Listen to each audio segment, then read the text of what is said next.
आणि शिवसेना उद्धव बाळासाहेब ठाकरे गटाचे शरद कोळी यांना जीवे मारण्याची धमकी देण्यात आली आहे।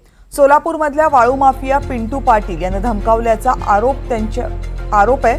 कोळींचं कार्यालय जाळण्याची धमकी देण्यात आलेली आहे। सदर बाजार पोलिसात तक्रार दाखल करण्यात आली।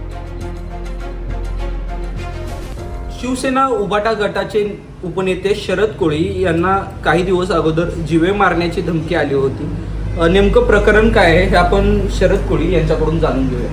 मी गुरुवारी अवैध वाळू वाहतूक करणाऱ्या गाड्या पकडून संबंधित सर्कल तलाठी आणि तहसीलदार यांच्या ताब्यात दिल्यामुळं पोलिसांच्या रेकॉर्डवर असणारा गुन्हेगार अट्टल गुन्हेगार पिंटू पाटील राहणार शेळगाव अक्कलकोट तालुका यांनी मला जीव मारण्याची धमकी दिली।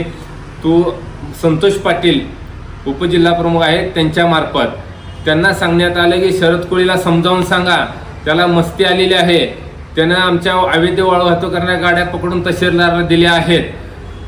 गेल्या वेळेसच आम्ही पारदर्शनला सांगून त्याच्यावर गोळीबार केला होता, वाचलाय नशीब समज। आता मी पारदर्शनला सांगितलं जिथं दिसेल तिथं गोळ्या घालून त्याला मारून टाका आणि त्याचं सोलापूरमधील कार्यालय देखील पेटवून द्या, अशा पद्धतीनं जीव मारण्याची धमकी दिली आहे।